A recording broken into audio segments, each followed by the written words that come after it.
El amor, para una niña de 10 años, tuvo un precio exacto.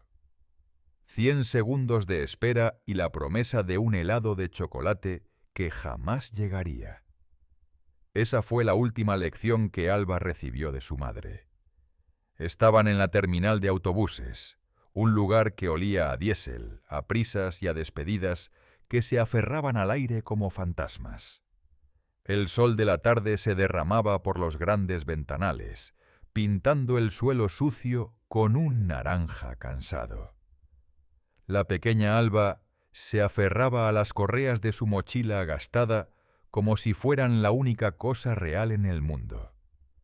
Dentro llevaba un suéter, un libro de cuentos y un pequeño medallón de metal que no tenía foto, solo un peso frío contra su pecho.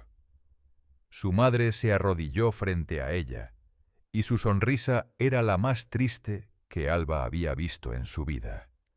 Una sonrisa que no le llegaba a sus ojos, esos ojos que siempre parecían estar mirando algo muy lejano. «Ahora, mi cielo», le dijo su madre, con una voz que era un susurro luchando por no romperse. «Mamá irá a comprarte el mejor helado de chocolate de toda la ciudad. Pero es un lugar especial y tienes que esperarme aquí. ¿Ves ese reloj grande de allá?» Alba asintió, mirando el enorme reloj digital cuyas cifras rojas parpadeaban sin descanso. «Quiero que cuentes hasta 100, muy, muy despacio. ¿De acuerdo? Tómate tu tiempo. Y cuando termines de contar, yo estaré de vuelta aquí mismo, con tu helado». Le dio un beso en la frente, un beso que se sintió extrañamente frío. Luego se levantó, le dirigió una última mirada que se le clavó en el alma y se alejó, mezclándose con la multitud que iba y venía. Con la obediencia ciega de una niña que confía en su mundo, Alba cerró los ojos y empezó a contar. 1, 2, 3...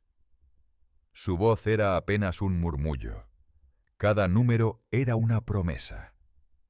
Con cada cifra imaginaba el sabor del chocolate, el frío del helado en su lengua, la risa de su madre al verla disfrutarlo. 25, 26... El ruido de los motores de los autobuses era la banda sonora de su espera.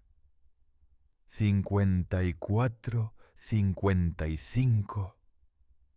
La luz naranja del sol comenzó a debilitarse, a transformarse en un morado oscuro que se tragaba las esquinas de la estación. 89, 90... Su corazón latía con anticipación. Ya casi. 98, 99... 100... Abrió los ojos. El lugar donde su madre debería haber estado estaba vacío. El helado no estaba. Ella tampoco. Quizás había contado muy rápido. Volvió a empezar, esta vez más lento, arrastrando cada número como si pesara una tonelada. 200, 300... El naranja del sol desapareció por completo, y las luces blancas y frías de la terminal se encendieron, haciendo que todo pareciera más duro, más solitario. Los anuncios por altavoz llamaban a pasajeros para destinos de los que nunca había oído hablar. Con cada autobús que arrancaba su motor y se alejaba en la noche, Alba sintió que se llevaban un pedazo de su alma infantil. La promesa del helado comenzó a derretirse junto con su esperanza. Ya no esperaba un dulce, esperaba no ser solo una maleta olvidada en el rincón más oscuro de aquella estación.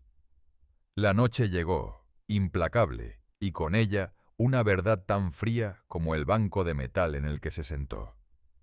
El abrazo de despedida no había sido un hasta luego.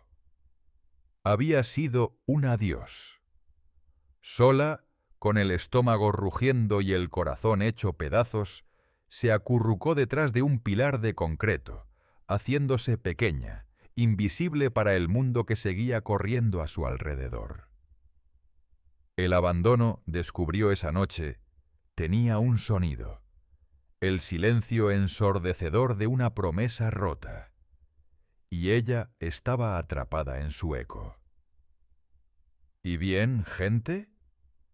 La historia de la pequeña Alba ya les empezó a apretar el corazón, ¿verdad? Quiero saber qué sintieron con este comienzo. Dejen en los comentarios desde qué ciudad o país están siguiendo este viaje y no se olviden de suscribirse al canal y activar la campanita, porque lo que está por venir va a remover todas sus emociones y pondrá a prueba todo lo que creen sobre la esperanza. No se pueden perder la continuación. El frío del pilar de concreto fue reemplazado por la formalidad de una linterna en su rostro y una voz grave que no esperaba respuesta.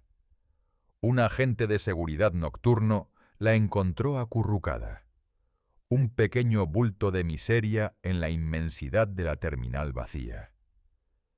De allí, el mundo de Alba se convirtió en una sucesión de protocolos y oficinas anónimas con olor a papel viejo, hasta que finalmente fue depositada en un lugar cuyo nombre parecía una cruel ironía: el Hogar Dulce Esperanza.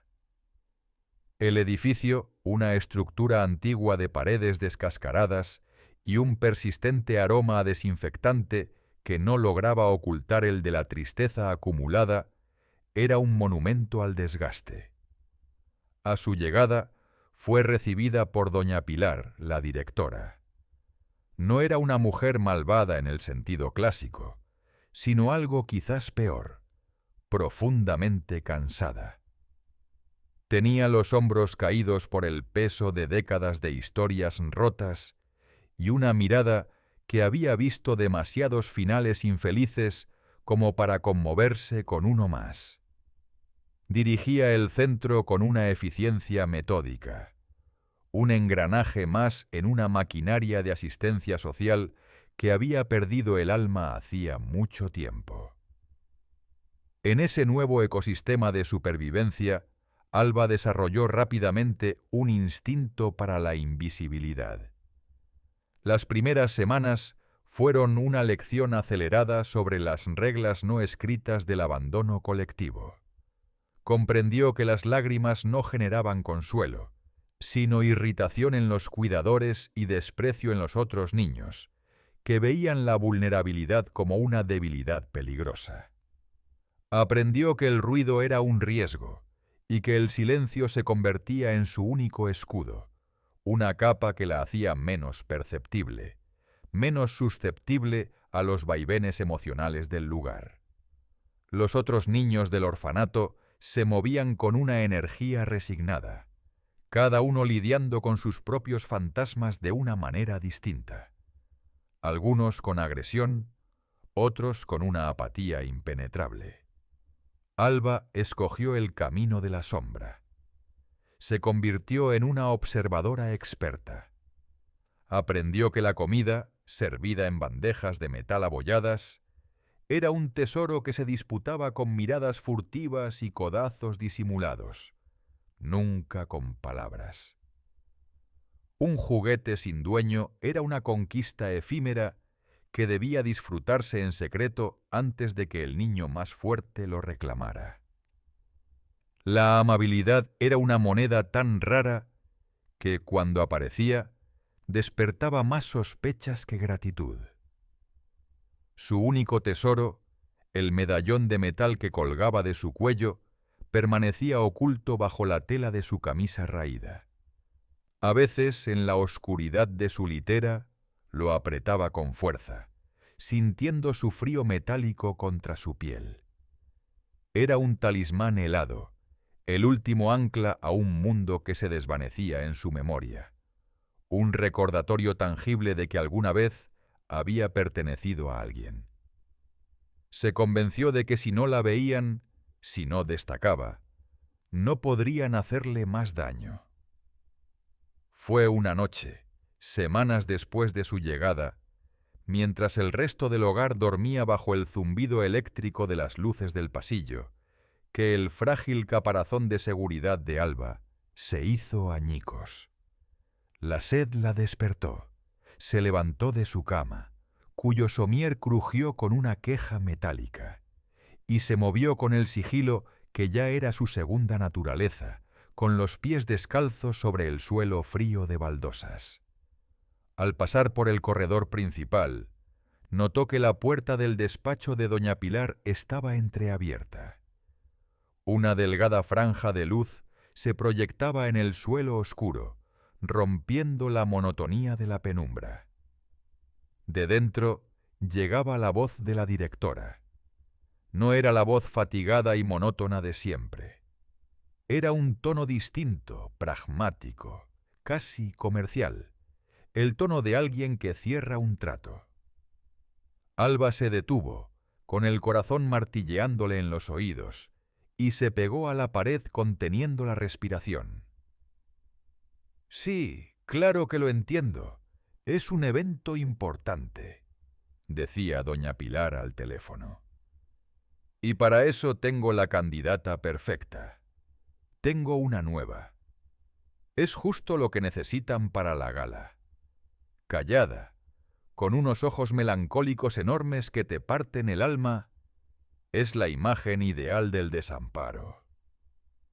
Hubo una pausa, y Alba pudo imaginar a la directora asintiendo. «Ya sabes, a los ricos les fascina una buena historia trágica, les conmueve las billeteras. Se sentirán bien consigo mismos.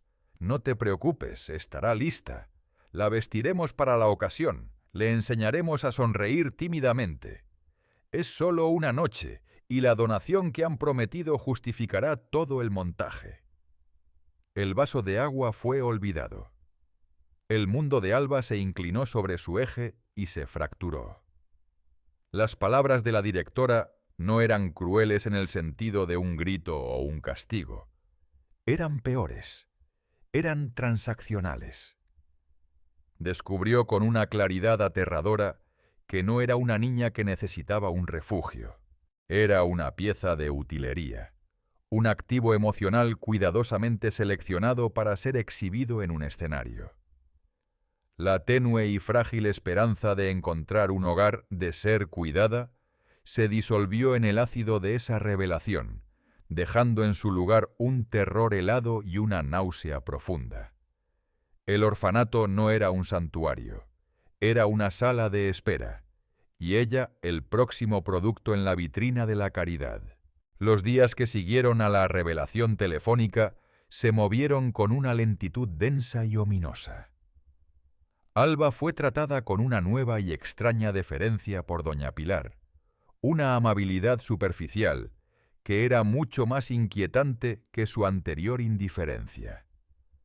La prepararon como a una muñeca para una exhibición. Le entregaron un vestido de satén azul pálido, donado y ligeramente anticuado, una prenda que, a pesar de ser de buena calidad, se sentía como un disfraz, una piel ajena que no le pertenecía.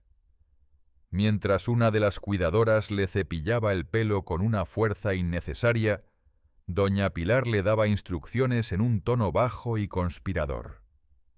«Sonreirás cuando te hablen. Dirás gracias. No pidas nada. Solo tienes que verte agradecida y un poco triste. La gente quiere ver que su ayuda sirve para algo». Alba no respondió. Su rostro una máscara de pasividad. Por dentro, su corazón era un nudo apretado de rebeldía silenciosa.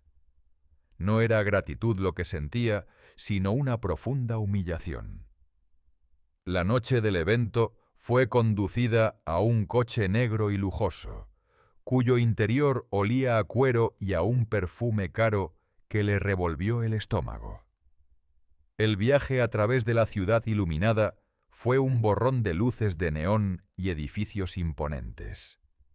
La mansión del anfitrión, Damián Armendáriz, Apareció al final de una larga avenida privada, una construcción colosal de mármol y cristal que brillaba en la oscuridad como un palacio de un cuento de hadas perverso. Al entrar, el impacto de la opulencia fue casi físico. Salones resplandecientes se abrían uno tras otro, repletos de gente vestida con joyas que centelleaban bajo las cascadas de cristal de los candelabros. El aire vibraba con el murmullo de cientos de conversaciones triviales y el tintineo de las copas. Para Alba, que venía del silencio y la escasez del orfanato, aquel lugar era otro planeta, uno en el que ella era una anomalía, una pieza decorativa con una historia trágica adjunta para el consumo de los privilegiados. Fue colocada estratégicamente cerca del escenario principal, junto a doña Pilar, quien mantenía una sonrisa fija y profesional. Alba sentía las miradas sobre ella, curiosas, compasivas, condescendientes. Era un espécimen exótico en un zoológico de lujo. En medio de la multitud, un hombre se destacaba del resto. Damián Armendáriz. Era alto, con un traje impecable y un aura de poder inquebrantable que hacía que la gente se apartara a su paso. Era el rey de aquel universo, y se movía por él con la certeza de quien lo posee todo. En un momento dado, tras un discurso sobre la importancia de la filantropía, sus ojos se posaron en ella. Con una sonrisa practicada para las cámaras de los fotógrafos de sociedad que revoloteaban a su alrededor, se acercó. «Hola, pequeña», dijo con una voz profunda y modulada. Sostenía un pequeño plato de plata con postres diminutos y perfectos, pequeñas obras de arte de azúcar y crema. «He oído que has pasado por mucho. Queremos que esta noche sea especial para ti. Coge el que más te guste». Era un gesto de magnanimidad calculada, un acto de bondad pública. Alba levantó la vista. Sus ojos grandes y serios, que habían visto más de lo que unos ojos de 10 años deberían, se fijaron en los de él.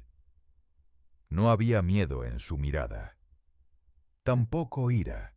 Había algo mucho más profundo, una calma desoladora. No extendió la mano hacia los postres, simplemente lo observó, dejando que el silencio se estirara incómodamente entre ellos. El murmullo a su alrededor comenzó a disminuir, mientras algunos invitados notaban la extraña interacción. Damián frunció ligeramente el ceño, su sonrisa vaciló. Entonces, con una voz clara y firme que cortó el aire cargado de la fiesta, una voz que no correspondía a su frágil tamaño, Alba hizo la pregunta.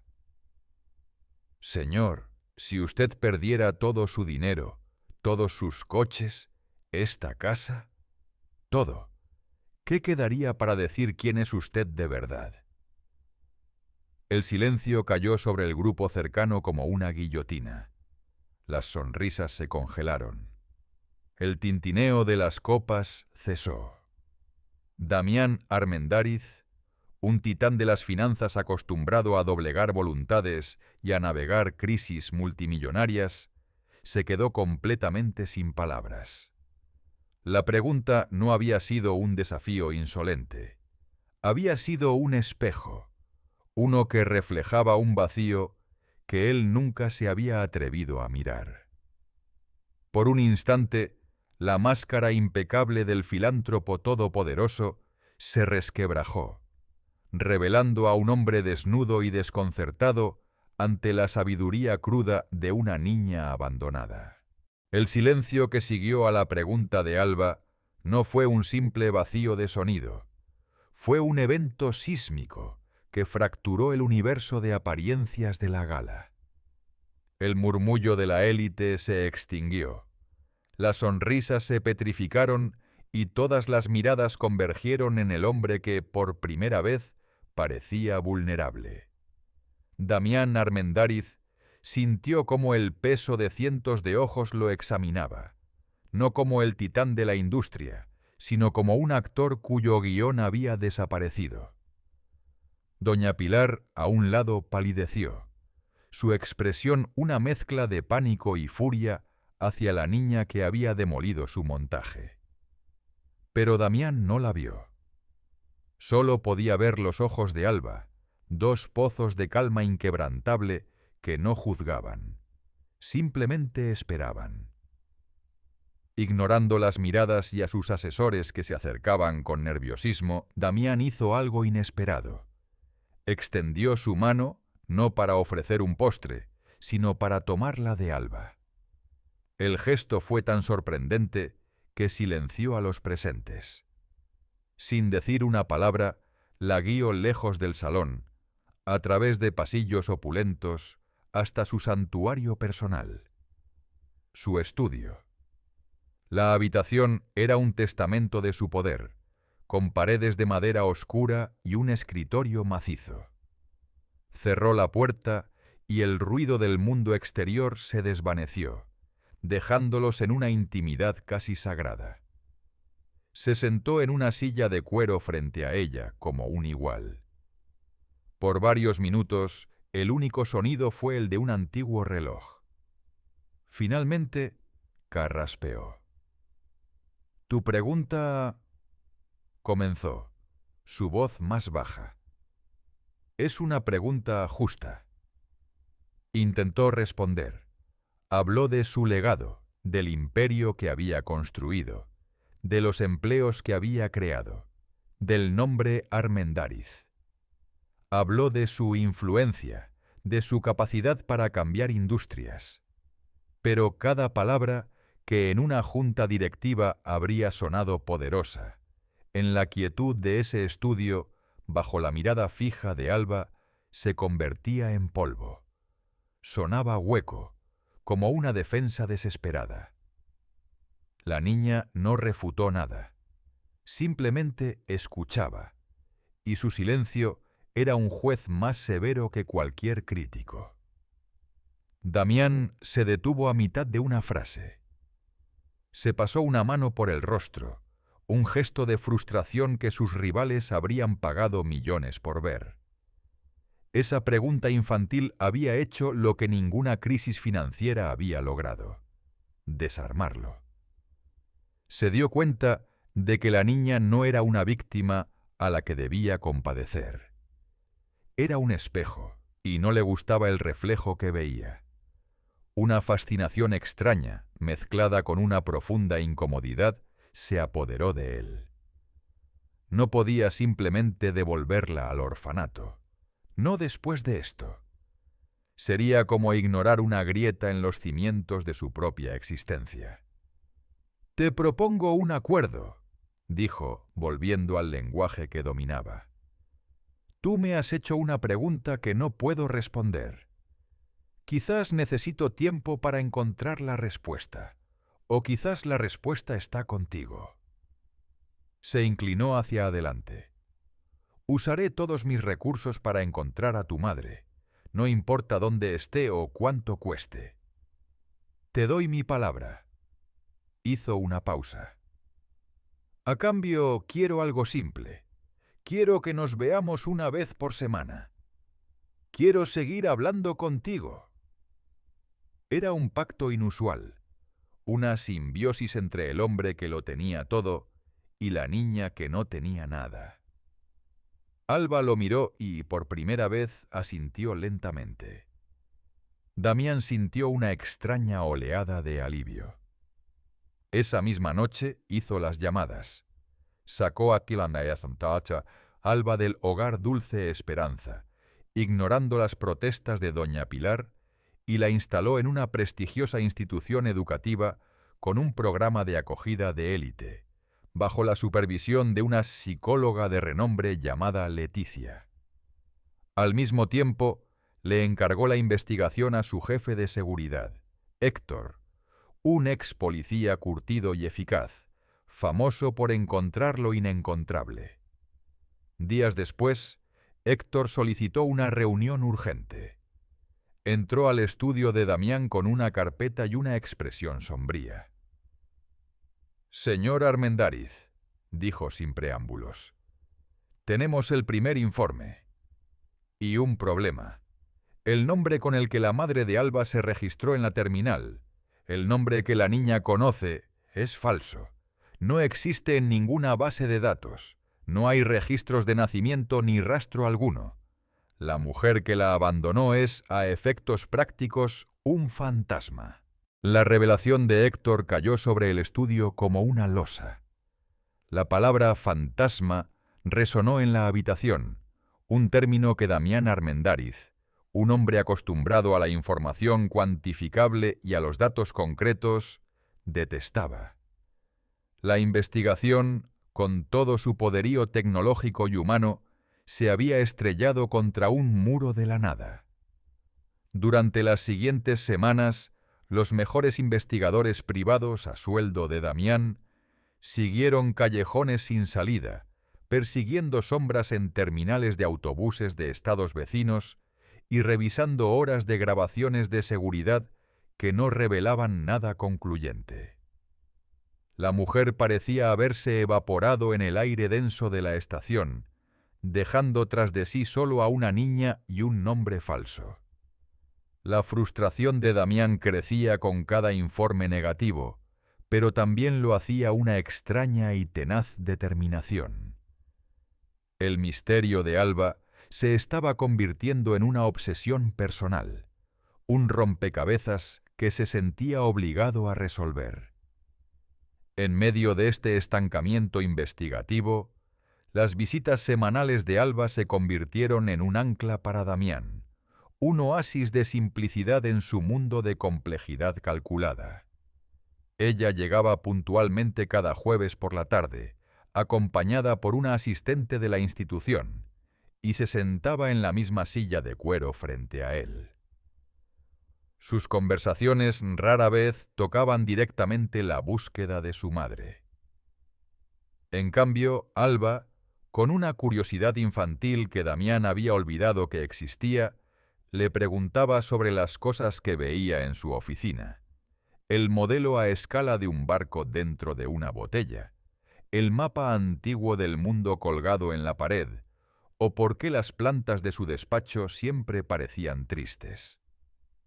Él se encontraba explicándole la fotosíntesis con un lenguaje sencillo o contándole historias de marineros, sintiéndose ridículo y extrañamente vivo.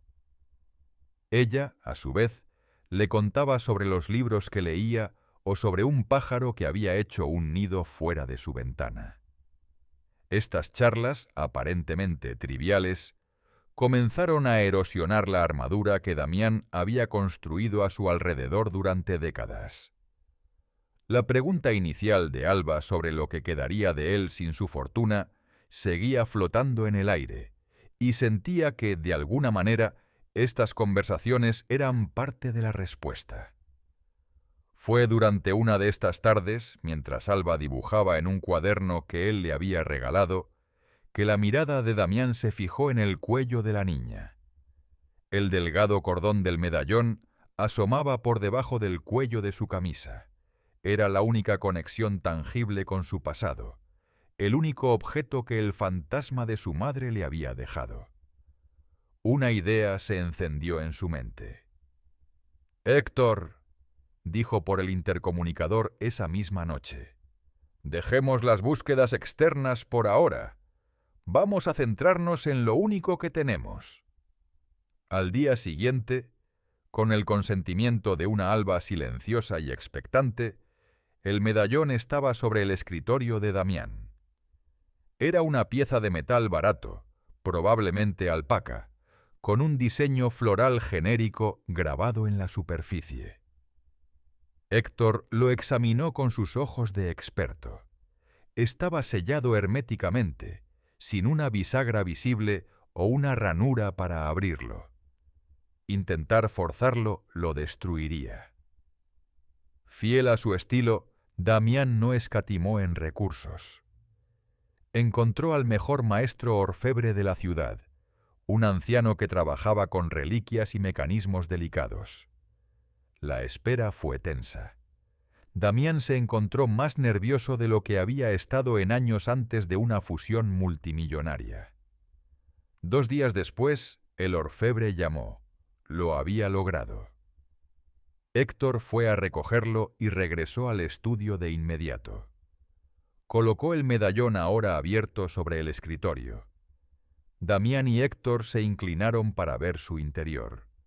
No había un rostro en miniatura ni un rizo de cabello infantil.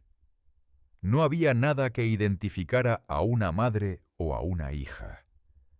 En su lugar encontraron un minúsculo trozo de papel, doblado con una precisión casi dolorosa para caber en el pequeño espacio cóncavo.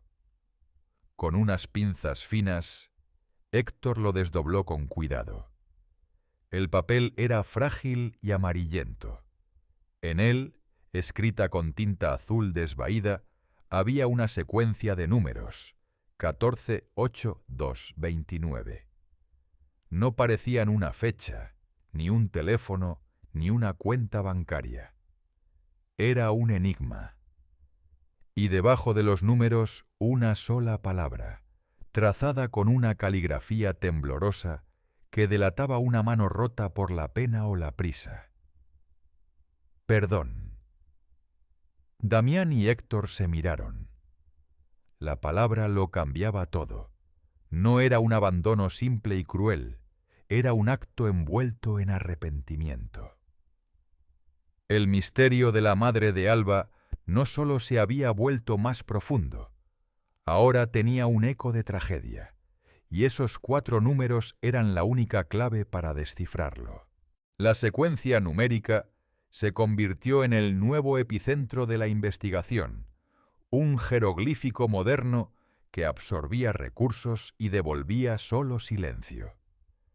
Damián, fiel a su naturaleza, había movilizado a un equipo de los mejores analistas de datos del país. Estos expertos atacaron los dígitos, 14, 8, 2, 29, desde todas las perspectivas imaginables. Los sometieron a complejos algoritmos criptográficos, los cruzaron con bases de datos financieras buscando cuentas olvidadas, los analizaron a través de la numerología y buscaron patrones en sistemas de archivo gubernamentales. Cada intento terminaba en un callejón sin salida. Los números se resistían a cualquier lógica convencional, un código críptico que parecía una burla a los vastos recursos tecnológicos desplegados para descifrarlo. Mientras Héctor y su gente se sumergían en este enigma, Damián comenzó a notar un cambio sutil pero inquietante en la dinámica de su entorno. Una corriente subterránea de falsedad que provenía de la fuente más inesperada. Leticia, la psicóloga de élite que había contratado para supervisar el bienestar de Alba. Leticia, una profesional impecable con una reputación intachable, había sido un pilar de apoyo en las primeras semanas. Sus informes sobre la adaptación de Alba eran detallados y tranquilizadores, llenos de terminología clínica que hablaba de resiliencia y progreso. Pero últimamente, su comportamiento en persona se había vuelto errático. Durante sus reuniones informativas con Damián parecía ausente, su mirada a menudo perdida en algún punto lejano de la lujosa oficina. Respondía a las preguntas con monosílabos y una tensión apenas disimulada en su mandíbula. Damián, cuyo éxito en los negocios se basaba en su habilidad para leer las microexpresiones de las personas en una mesa de negociación, percibió una disonancia, una nota falsa en la sinfonía de profesionalismo de la mujer. La sospecha, una vez plantada, creció rápidamente en su mente. Empezó a observarla con más atención. Notó que su teléfono móvil, que antes dejaba despreocupadamente sobre la mesa, ahora lo mantenía siempre en su mano o en su bolsillo, como si guardara un secreto de Estado. En una ocasión, durante una de sus reuniones, el dispositivo vibró. Leticia dio un respingo casi imperceptible, pero sus ojos se clavaron en la pantalla con una expresión de puro pánico antes de silenciarlo apresuradamente. Fue una reacción desproporcionada, una grieta en su fachada de serenidad que, para Damián, fue la confirmación de que algo estaba terriblemente mal. Esa misma noche, instruyó a Héctor para que dejara momentáneamente la decodificación de los números y centrara sus esfuerzos en un objetivo diferente. Leticia, la discreción era primordial. El equipo de Héctor, operando con la eficiencia sigilosa de los fantasmas que solían perseguir, instaló una vigilancia discreta. Los resultados no tardaron en llegar y fueron más perturbadores de lo que Damián había anticipado. Leticia estaba realizando llamadas secretas desde teléfonos públicos, siempre al mismo número no registrado. Estaba filtrando información. Cada avance, cada frustración y cada nueva teoría sobre la búsqueda de la madre de Alba estaba siendo comunicada a un tercero desconocido. Damián sintió una oleada de furia fría. La traición venía de dentro de su círculo de confianza más íntimo. Decidió confrontarla directamente. La convocó a su estudio bajo un pretexto trivial. Cuando ella entró, él estaba de pie junto a la ventana, dándole la espalda.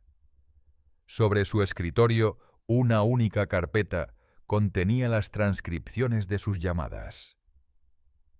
«Me has decepcionado, Leticia», dijo Damián, su voz tranquila pero cortante como el hielo. La psicóloga se quedó paralizada. El color desapareció de su rostro. Intentó farfullar una negación, pero las palabras se ahogaron en su garganta. Damián se giró lentamente y señaló la carpeta. «Todo está ahí. La única pregunta que me hago es ¿por qué?». El aplomo de Leticia se desmoronó. Se derrumbó en la silla frente al escritorio, su cuerpo sacudido por sollozos incontrolables. Entre lágrimas confesó. Años atrás, al inicio de su carrera, cometió un error profesional grave, un caso de mala praxis que había sido enterrado pero no olvidado. Un hombre poderoso conocía ese secreto y la había estado chantajeando durante meses. La había obligado a aceptar el puesto con Alba para actuar como su espía, amenazando con destruir no solo su carrera, sino su vida entera, si se negaba. El traidor no era un enemigo lejano, era alguien con acceso a información privilegiada, alguien que parecía estar siempre un paso por delante de ellos. Mientras Damián procesaba la magnitud de esta infiltración, en otra parte de la ciudad, Héctor estaba teniendo una epifanía. Frustrado por la falta de resultados, había abandonado las pantallas y los algoritmos. Sobre su mesa había extendido un viejo mapa de carreteras del estado, el tipo de mapa que los camioneros usaban antes del GPS. Miraba los números, 14, 8, 2, 29, una y otra vez. De repente, una idea loca, casi ilógica, cruzó su mente. No eran un código, no eran una contraseña. ¿Y si eran algo mucho más simple? ¿Y si eran rutas? Buscó la antigua carretera estatal 14. Luego la carretera secundaria 8. La salida. 2. El marcador de milla 29. Sus dedos trazaron la ruta en el papel desgastado. El punto de intersección lo llevó a una pequeña mancha en el mapa, un lugar olvidado, casi borrado por el tiempo.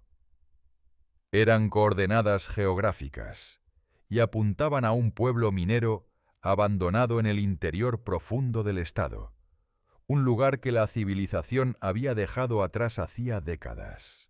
La posibilidad de que los números fueran coordenadas geográficas transformó la búsqueda. Damián, un hombre de acción, sintió una sacudida de adrenalina. Descartó enviar a Héctor solo. Esto se había vuelto demasiado personal. Decidió ir él mismo. Organizó una pequeña expedición, 2 vehículos todoterreno, con Héctor al volante del primero y él en el segundo. Cuando Alba se enteró del destino, sus ojos mostraron un destello de intensidad. «Quiero ir», dijo, su voz una afirmación. Damián dudó un instante, sopesando los riesgos, pero algo en la resolución de la niña le dijo que su presencia era necesaria. Accedió. El viaje fue largo y silencioso. Dejaron atrás la ciudad, adentrándose en carreteras solitarias que serpenteaban a través de un paisaje árido. El asfalto dio paso a la asha, paso a la grava, y finalmente a un camino de tierra tragado por la vegetación. El pueblo minero era un esqueleto arquitectónico. Casas de madera, vencidas por el tiempo, se alineaban en una calle principal cubierta de maleza. El viento silbaba a través de las ventanas rotas, creando una melodía lúgubre en un lugar devorado por el silencio. Era una ciudad fantasma en el sentido más literal. Las coordenadas los llevaron a una casa específica al final de la calle, ligeramente apartada. Era una de las más deterioradas, con el porche colapsado. El aire en su interior era denso, con olor a madera podrida y recuerdos estancados. La luz se filtraba por las grietas, dibujando patrones fantasmagóricos en el suelo cubierto de polvo. A pesar del abandono, había una extraña sensación de vida suspendida. En la sala, un sillón todavía miraba hacia una pared vacía. Alba se movía por la casa con una solemnidad casi ritual. No parecía asustada, sino como si regresara a un lugar que conocía de un sueño. Mientras Damián y Héctor examinaban las habitaciones, ella se detuvo frente a un pequeño dormitorio al fondo. La puerta estaba entreabierta. La empujó suavemente. La habitación había sido un cuarto infantil. El papel pintado aún mostraba tenues figuras de estrellas y lunas. En el centro, una cuna de madera yacía volcada. Fue Alba quien lo encontró. Su pie tropezó con una tabla del suelo que se movió. Se agachó y con sus pequeños dedos la levantó. Debajo, en un hueco, había una pequeña caja de madera, envuelta en tela encerada. Héctor la extrajo.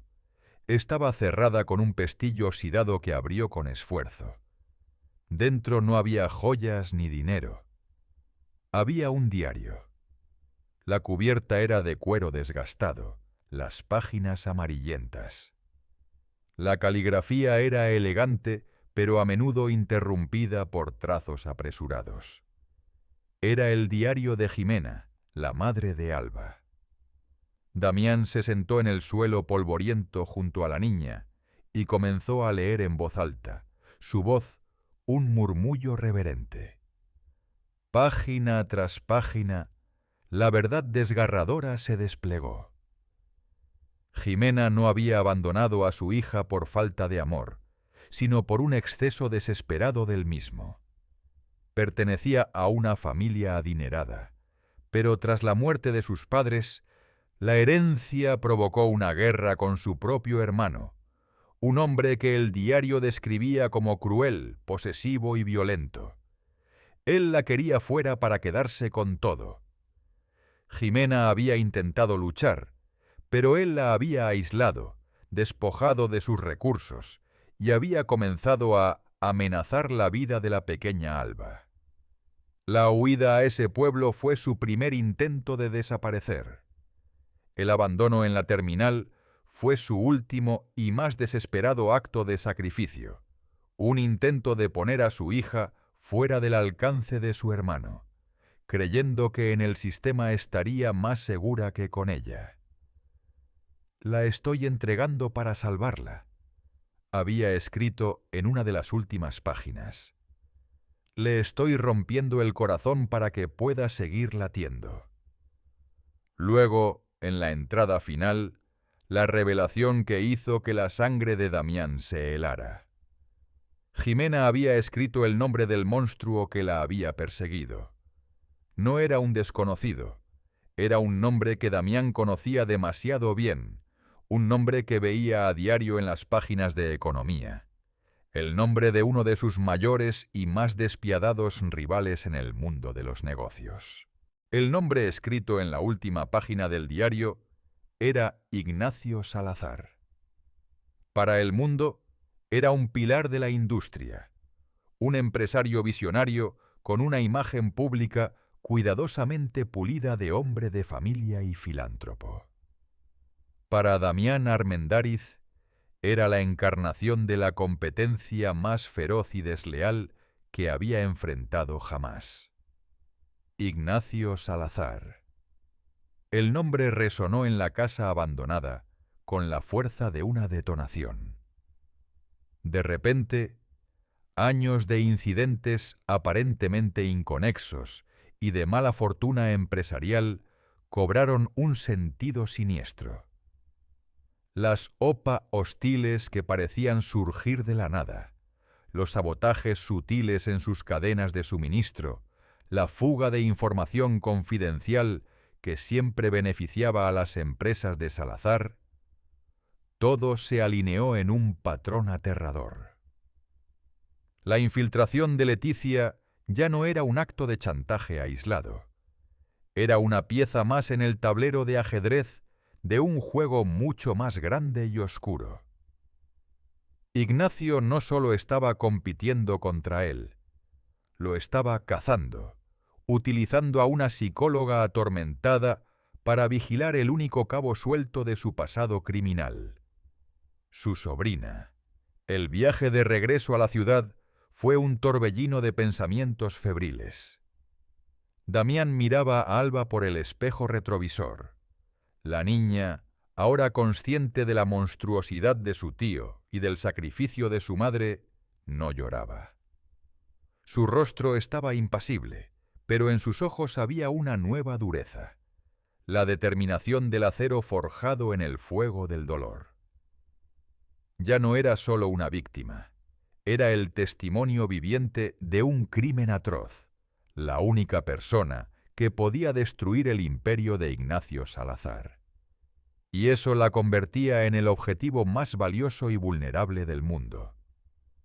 El peligro ya no era una amenaza abstracta, era inmediato, tangible, y tenía el rostro de uno de los hombres más poderosos del país. Al llegar a su mansión, Damián la transformó en una fortaleza. Duplicó el personal de seguridad, instaló protocolos de vigilancia de última generación y ordenó a Héctor que ni él ni Alba salieran de la propiedad bajo ninguna circunstancia. El aire se cargó de una tensión eléctrica. Vivían en una jaula de oro, esperando el siguiente movimiento del enemigo. Damián sabía que Salazar, con su vasta red de informantes, no tardaría en descubrir que su secreto más guardado estaba ahora en manos de su mayor adversario.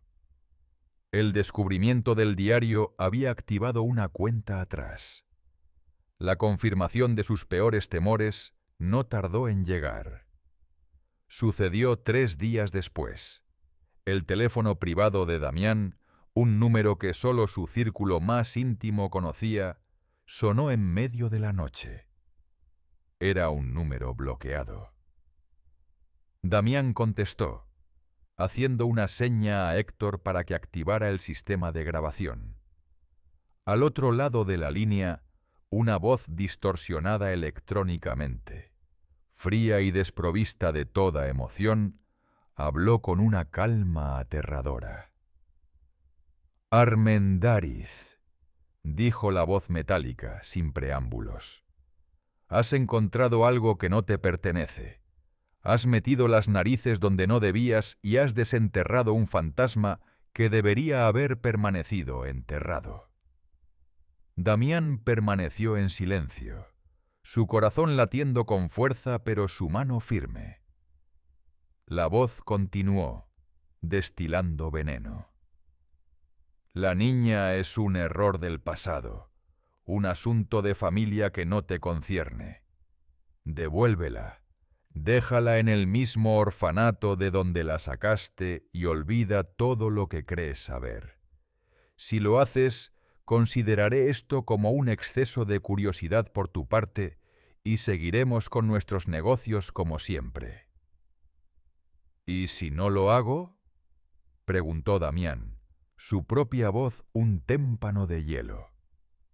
Hubo una pausa, y por un instante Damián pudo casi sentir la sonrisa cruel al otro lado de la línea. «¿Entonces?», dijo la voz, ahora con un matiz de sadismo. «Te garantizo que la niña se reencontrará con su querida madre mucho antes de lo que imaginas. Y créeme, Armendáriz, no será un reencuentro feliz. Hay formas de hacer desaparecer a la gente que tú, con toda tu riqueza, ni siquiera puedes empezar a comprender». La llamada se cortó. El silencio que quedó fue más amenazante que las propias palabras. La amenaza no era solo contra Alba, era una declaración de guerra total. Ignacio Salazar no iba a parar. No hasta que el último vestigio de su crimen fuera borrado de la faz de la tierra. Damián miró a Héctor, cuyos nudillos estaban blancos de apretar los puños. Ambos sabían que la confrontación era inevitable. El monstruo había salido de las sombras. La amenaza directa de Ignacio Salazar actuó como un catalizador. Damián comprendió que una estrategia defensiva, atrincherarse en su mansión, era una sentencia de muerte a largo plazo. Salazar era un depredador paciente y encontraría una fisura en sus defensas tarde o temprano. Ir a la policía era inútil. El diario era una prueba circunstancial y la llamada, aunque grabada, provenía de una fuente irrastreable. Salazar era un maestro en cubrir sus huellas, un experto en operar en las sombras de la legalidad. Para destruir a un hombre como él, Damián necesitaba arrastrarlo a la luz, exponerlo de una manera tan pública y humillante que ninguna de sus conexiones pudiera salvarlo. Necesitaba tender una trampa no en un callejón oscuro, sino en el escenario más grande posible. La idea surgió en una de sus largas noches de insomnio, mientras observaba el perfil de su rival en una revista de negocios.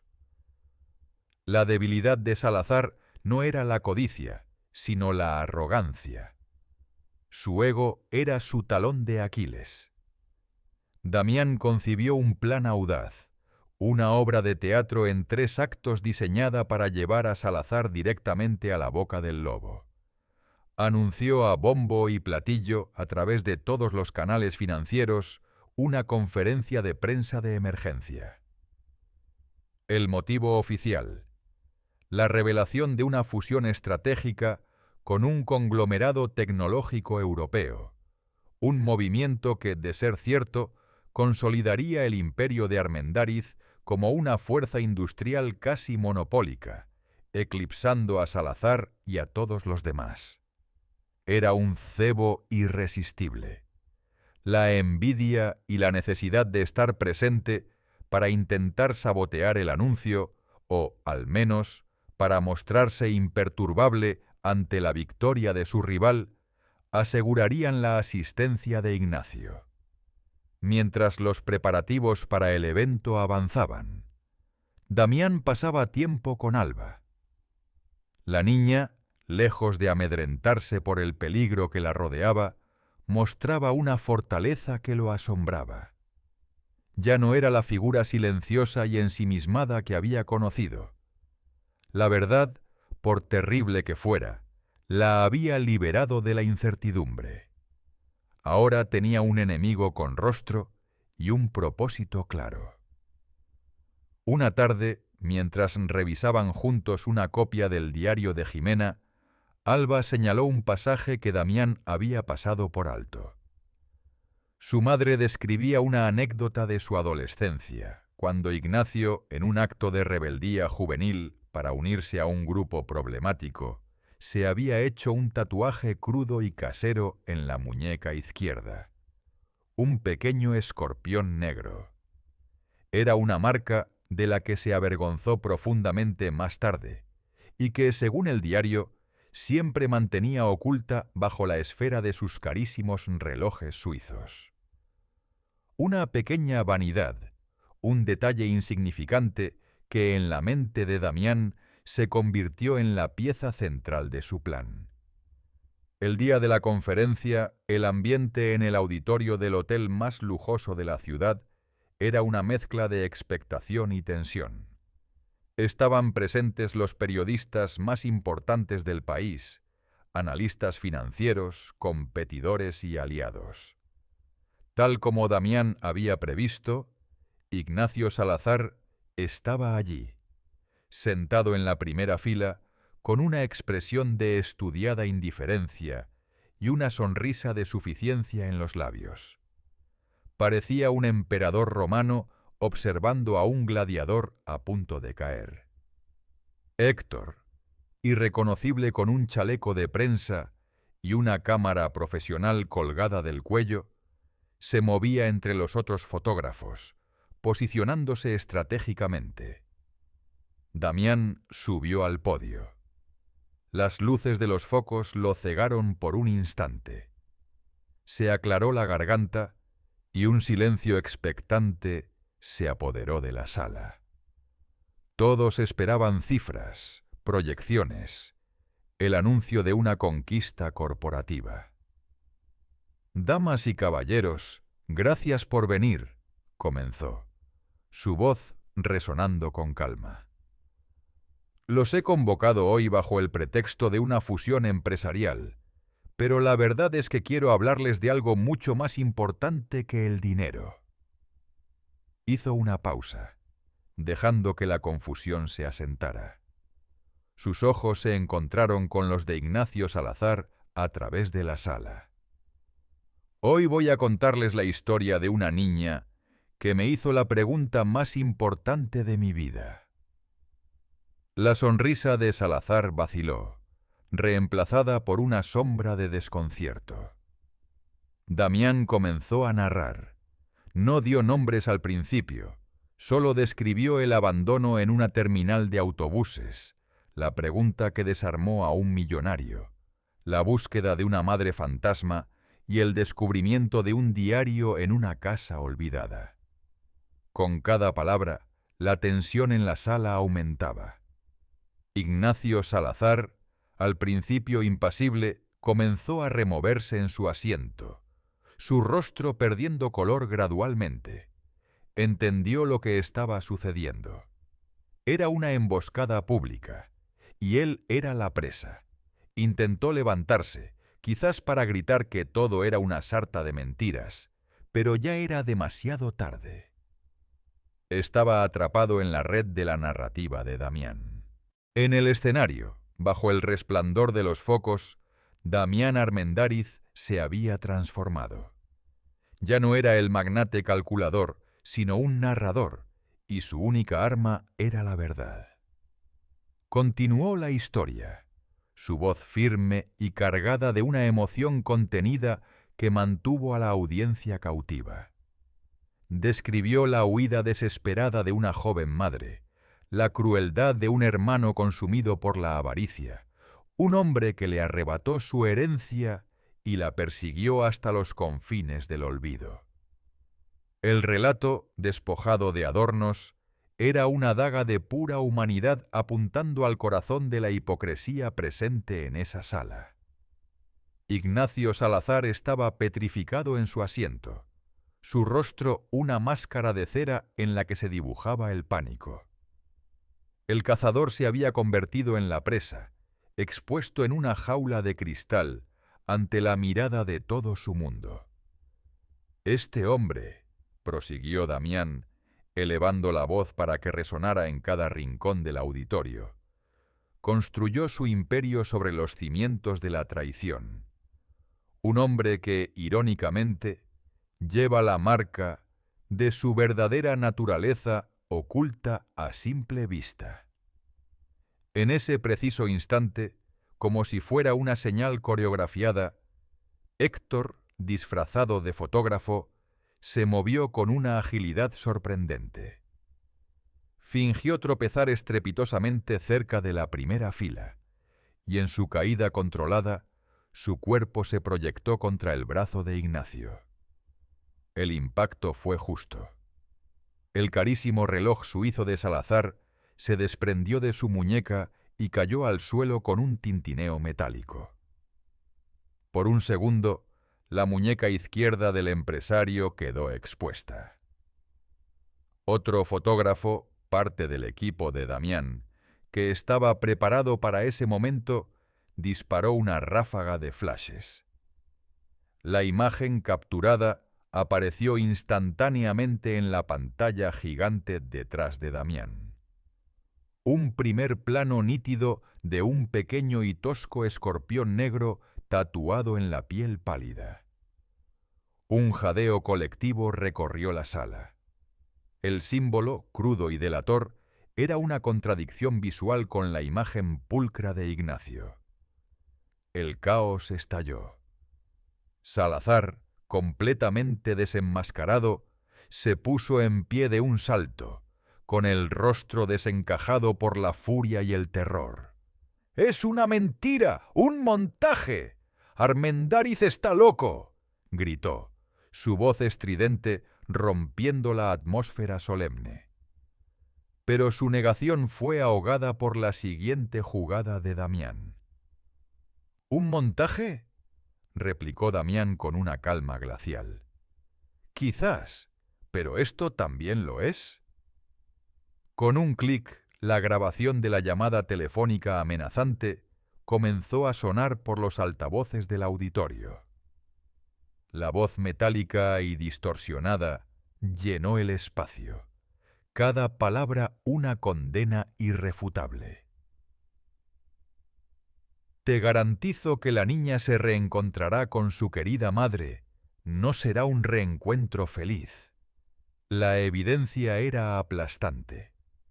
La combinación del tatuaje, el contexto del diario y la amenaza directa crearon una tormenta perfecta de la que Salazar no pudo escapar.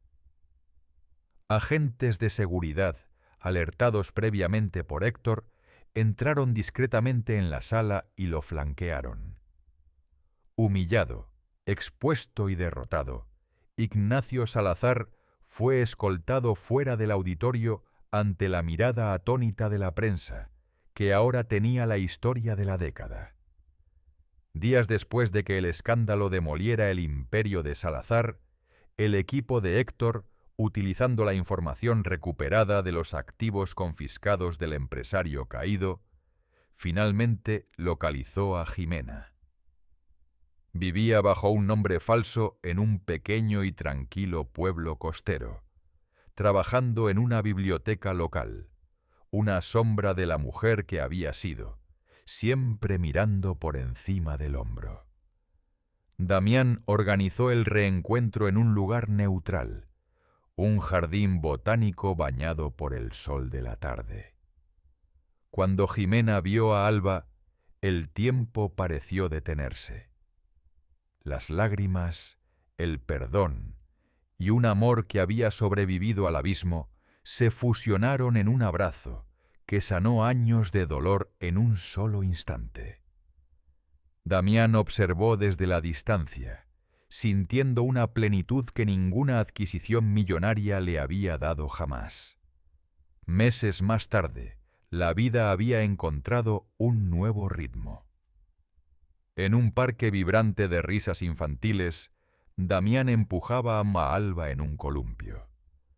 La niña, con el cabello al viento, reía a carcajadas, un sonido puro y libre que era la antítesis del silencio de la terminal. Jimena, a su lado, sonreía con una paz recién descubierta.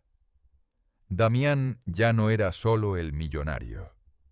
Era Damián, el amigo, el protector, una figura paterna inesperada. En un momento, Alba detuvo el columpio con los pies y lo miró fijamente, con esa misma intensidad que él recordaba de la gala. «Ya sé la respuesta», dijo ella con una claridad asombrosa. «¿Sabes qué es lo que queda cuando lo pierdes todo?» Damián la miró, esperando. «Queda el amor que das», dijo Alba, señalando a su mana taraneando a su madre y luego a él. «Y el amor que te permites recibir». Una sonrisa genuina, la primera en décadas, se extendió por el rostro de Damián Armendáriz. En ese momento, rodeado por el afecto de esa pequeña familia que él había ayudado a reunir, sin un contrato de por medio, sin un beneficio tangible, se sintió, por primera vez en su vida, el hombre más rico del mundo. No por la fortuna en su banco, sino por haber encontrado finalmente aquello que de verdad tenía valor.